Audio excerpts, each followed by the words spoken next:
Hi everyone, Karen here. I'd like to do a reading on the full moon on the 3rd of March. Now, what I generally like to do is take out the tarot card associated with the sign the moon's in. Now, the full moon is in the sign of Virgo, and the card we have for Virgo is the Hermit. The Hermit was the card of the year last year because it was a year 9 year, and Hermit being number 9. It sort of connects up there. And this year being a number 1 year is full of new beginnings. So with the full moon being in Virgo, and it's also a lunar eclipse. Now the lunar eclipse, when it is a lunar eclipse, the moon goes, I think the moon goes in front of the sun. I'll have to check that to make sure. The moon relates to things that are hidden. So with the moon in sight there, and also with the Hermit, and the Hermit and his lamp there, he's almost like he's searching in the dark. He's come out of his cave, and he's got a wand. Now wands in tarot relate to fire, and they're also, using the wand to move forward. So he's using the energy of fire to move himself forward. And also there's the star in there, the star of healing. So there's a little bit of healing there. There's a little bit of inspiration in moving forward with the wand. And it's almost like saying, well, what do you want to tell us? What do we need to know about this full moon coming through?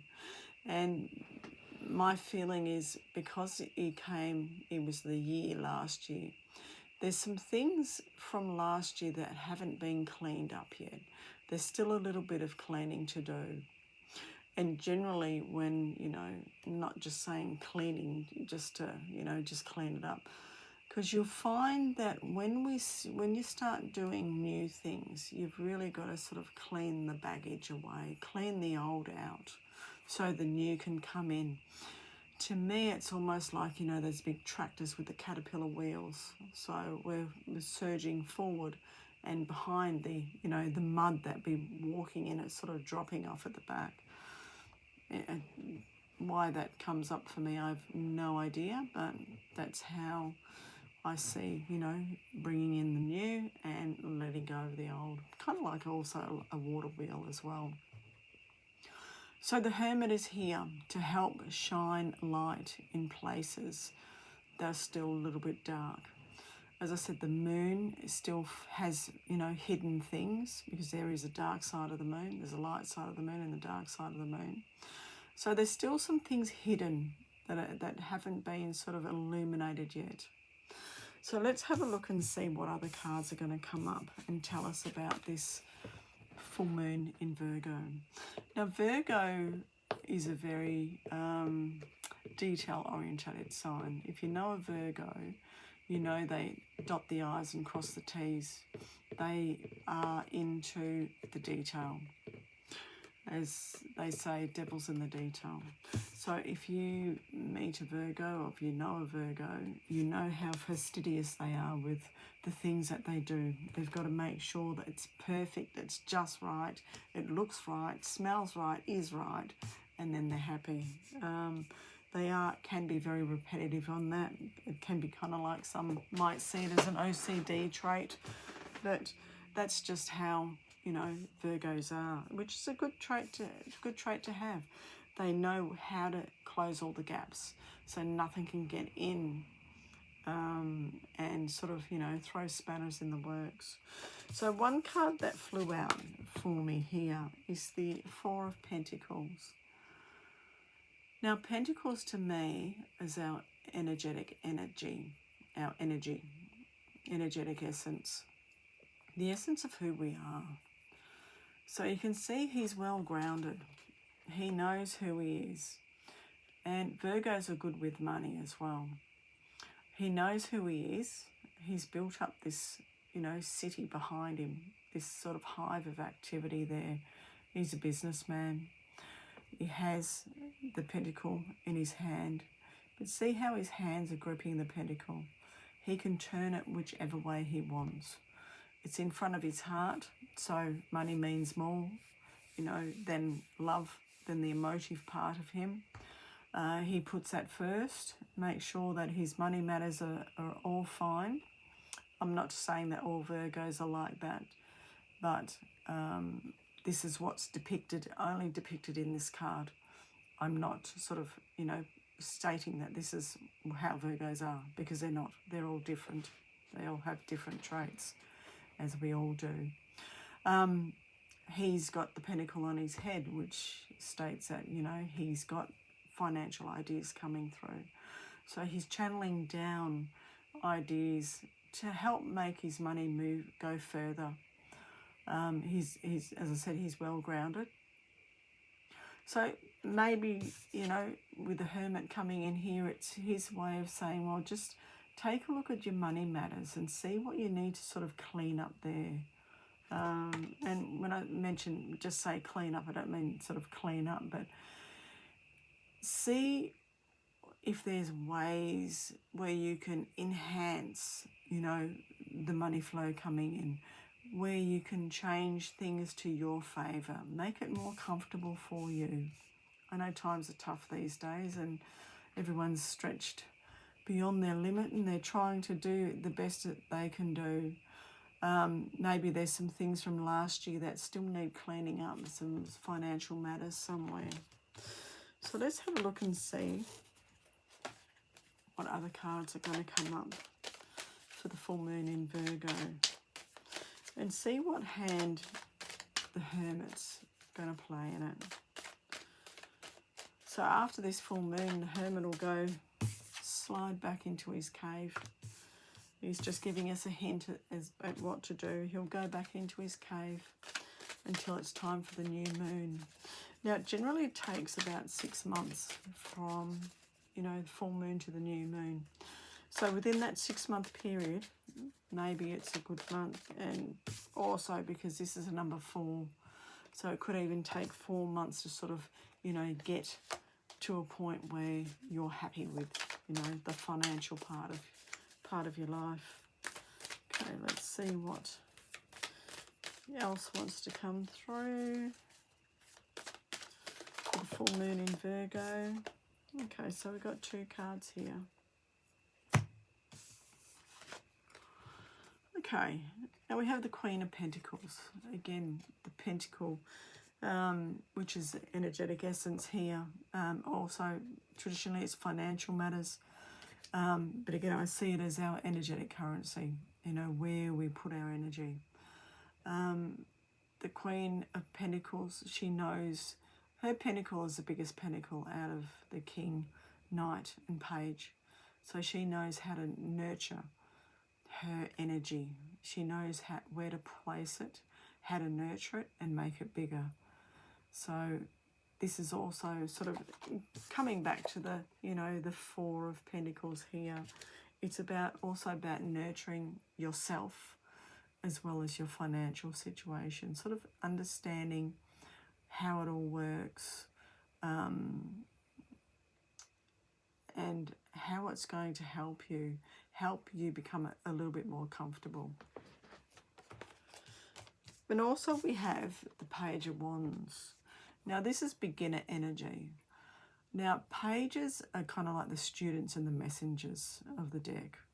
So with the Page of Wands here, there is ability for growth. As you can see, there's green leaves on the stick. So he's looking at those green leaves and he's looking at the growth. What can I do to move forward? And especially he's dealing with a new fiery energy. He's not like he's, you know, the Queen of Wands. He's not like the King of Wands yet. He's just learning how to use this energy to benefit his own life. So married with the Queen of Pentacles, there is nurturing that needs to go ahead. It could be starting a business, or you could have started a business last year. So there's a little bit more nurturing that needs to occur to allow it to grow. Again, because it kind of all marries up with the 4 of Pentacles as well. because you can see he's a businessman here. So he's got all these shops, houses, dealings, money dealings here. But still there's a little bit more knowledge to take. So it's a matter of taking a beginner's mind in all this. Energetically, it's knowing where to place your energy and for your best benefit. So where it can benefit yourself, but also benefit others as well. Because we are energetic beings and our lives is run by energy. So I just want to have a look at this deck here. It's called, I've thrown it on the ground. It's called Alana Fairchild Medicine Heart Oracle. So let's have a look and see what medicine we need for the full moon in Virgo. What medicine do we need for the full moon in Virgo? What is the medicine we need? What's the medicine we need for the full moon in Virgo?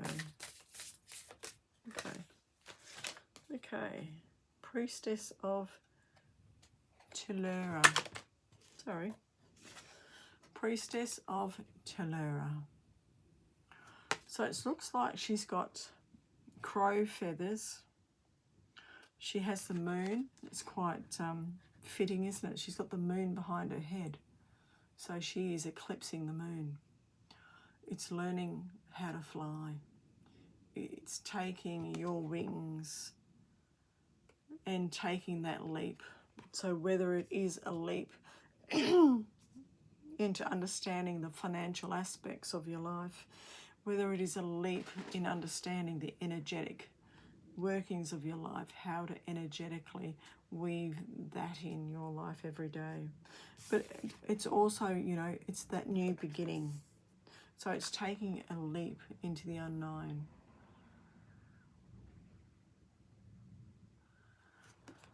It's bringing up that priestess energy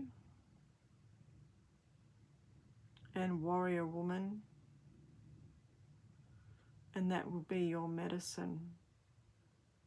Crows are messengers from the other side. So if you do see any crows, just see what they're trying to tell you, what signs they're giving you.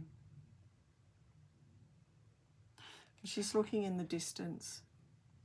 So it's sort of looking for future benefit. It's not looking at things now. As I said, because she is eclipsing the moon. So there is still some things hidden. And it is a lunar eclipse as well. So there's still some things hidden.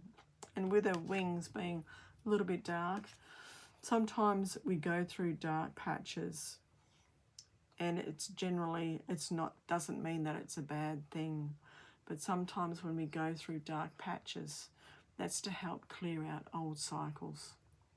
So it's the darkness, and sometimes that still has work to do, and we sort of work with it. Once it's finished with, we come out into the light. Just like, you know, once the lunar eclipse is over, out comes the light. So I hope that made some sense for you, being for the full moon in Virgo. And if you enjoyed this video, please like and subscribe. Leave some comments. Feedback's always good. Even if you didn't like it, just put that in there as well. Gives me an idea of, you know, what to say next time. How to improve things if they need to be improved. Constructive criticism is great. I love it. So it just helps me sort of refine things a little bit more. So have a great week, and I'll speak to you soon. Bye.